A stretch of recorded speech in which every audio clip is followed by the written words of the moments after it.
Hi everyone. तो आज हम आपके लिए लेकर आए हैं ककोड़ा की ऐसी हेल्दी और मज़ेदार सी सब्जी बनाने की रेसिपी। ककोड़ा की सब्जी आपने कई बार बनाई होगी, लेकिन जिस तरीके से हम ककोड़ा की सब्जी बना रहे हैं ना, यह तरीका सबसे खास और सबसे आसान है। तो चलिए इसे बनाना स्टार्ट करते हैं।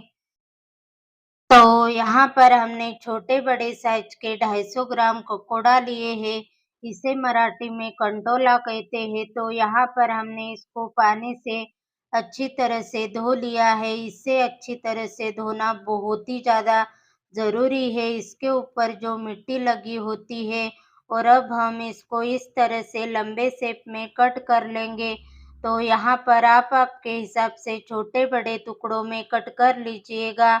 तो यहाँ पर हमने सारे पकोड़ा को इस तरह से लंबा शेप में पतला-पतला कट कर लिया है। तो इधर हमने गैस पर एक कढ़ाई रख दी है, जिसमें हम 2 बड़ी चम्मच ऑयल डाल देंगे। ऑयल गरम हो जाए उसके बाद में अब हम इसमें 1 छोटी चम्मच जीरा डाल देंगे और साथ में आधा छोटी चम्मच राई डाल देंगे। जीरा और राई अच्छी तरह से भून जाए उसके बाद में अब हम इसमें हमारे सारे कट करे हुए पकोड़ा डाल देंगे, और अब हम इस पकोड़ा को ऑयल में अच्छी तरह से मिक्स कर लेंगे। मिक्स करने के बाद में अब हम इसमें आधा छोटी चम्मच नमक डाल देंगे और साथ में आधा छोटी चम्मच हल्दी पाउडर डाल देंगे, और अब हम इस हल्दी और नमक को पकोड़ा में अच्छी तरह से मिक्स कर लेंगे। तो यहाँ पर हमें पकोड़ा को 50 टू 70% तक मिड आंच में पका लेना है। आप चाहो तो इसे ढक कर भी पका सकते हो। ढकने से हमारे पकोड़ा बहुत ही जल्दी पक जाएंगे।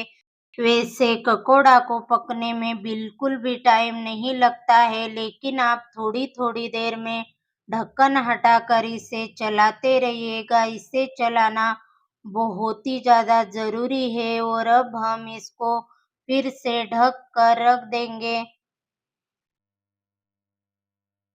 तो थोड़ी ही देर बाद ढक्कन हटाकर तो देखिए यहाँ पर हमारे पकोड़े 50 टू 70% तक पक गए हैं। इस तरह से आप चाकू से चेक करके देख सकते हो। और अब हम इस पकोड़ा को एक प्लेट में बाहर निकाल लेंगे।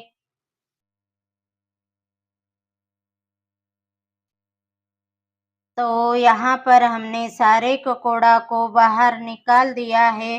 फिर से हम वही कढ़ाई में 2 बड़ी चम्मच ऑयल डाल देंगे। ऑयल गरम हो जाए उसके बाद में अब हम इसमें आधा छोटी चम्मच जीरा डाल देंगे और साथ में 1 चुटकी भरकर हींग डाल देंगे। जीरा अच्छी तरह से भून जाए उसके बाद में अब हम इसमें 2 मीडियम साइज के प्याज डाल देंगे। तो यहाँ पर हमने इस प्याज को इस तरह से लंबा-लंबा कट कर लिया है। आप चाहो तो इसे बारीक-बारीक भी कट करके डाल सकते हो, और अब हम इसमें कुटा हुआ लहसुन डाल देंगे, और अब हम इसको अच्छी तरह से भून लेंगे। तो थोड़ी ही देर बाद तो देखिए यहाँ पर हमारे प्याज अच्छी तरह से भून गए हैं। इससे ज़्यादा हमें प्याज को गोल्डन ब्राउन कलर आने तक नहीं भूनना है, और अब हम इसमें आधा छोटी चम्मच कश्मीरी लाल मिर्च पाउडर डाल देंगे और साथ में आधा छोटी चम्मच हल्दी पाउडर डाल देंगे, और अब हम इसमें 1/4 चम्मच रेड चिल्ली डाल देंगे, और अब हम इसको अच्छी तरह से मिक्स कर लेंगे। मिक्स करने के बाद में अब हम इसमें हमारे फ्राई करे हुए सारे पकोड़ा डाल देंगे, और अब हम इस पकोड़ा को इसमें अच्छी तरह से मिक्स कर लेंगे। मिक्स करने के बाद में अब हम इसको ढक कर मिड आंच में 2 मिनट तक पकाएंगे। तो 2 मिनट बाद ढक्कन हटाकर अब हम इसको एक बार चम्मच से अच्छी तरह से मिक्स कर लेंगे। मिक्स करने के बाद में अब हम इसमें कुछ पीसे हुए मसाले डाल देंगे, जिसमें है 1 छोटी चम्मच नॉर्मल लाल मिर्च पाउडर डाल देंगे, आधा छोटी चम्मच धनिया पाउडर डाल देंगे, स्वादानुसार नमक डाल देंगे, आधा छोटी चम्मच आमचूर पाउडर डाल देंगे।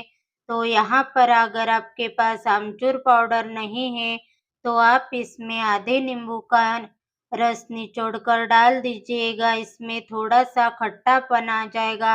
आधा छोटी चम्मच गरम मसाला डाल देंगे, आधा छोटी चम्मच घर का बना हुआ मसाला डाल देंगे। तो यहाँ पर मिर्च मसाले आप आपके हिसाब से कम या ज़्यादा डाल दीजिएगा।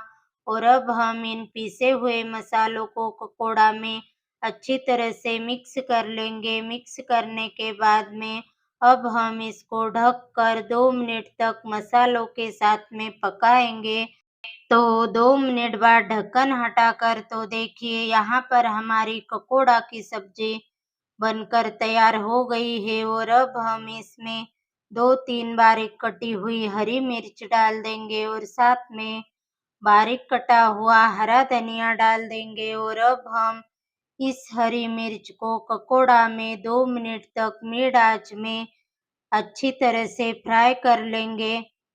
तो 2 मिनट बाद तो देखिए यहाँ पर हमारी पकौड़ा की बहुत ही ज़्यादा स्वादिष्ट सब्जी बनकर तैयार हो गई है। एक बार आप इसे ज़रूर ट्राई करना। यह साल में एक बार ही इस मौसम में यह सब्जी मिल जाती है। तो देखिए इसे देखकर तो मेरे मुंह में पानी आ रहा है। और अब हम गैस को बंद कर देंगे। तो फ्रेंड, आज की रेसिपीज की वीडियो आपको पसंद आए तो प्लीज़ हमारे चैनल को लाइक और शेयर और सब्सक्राइब करना मत भूलना। तो मिलते हैं अगले वीडियो में एक और नई रेसिपी के साथ। तो तब तक के लिए बाय बाय।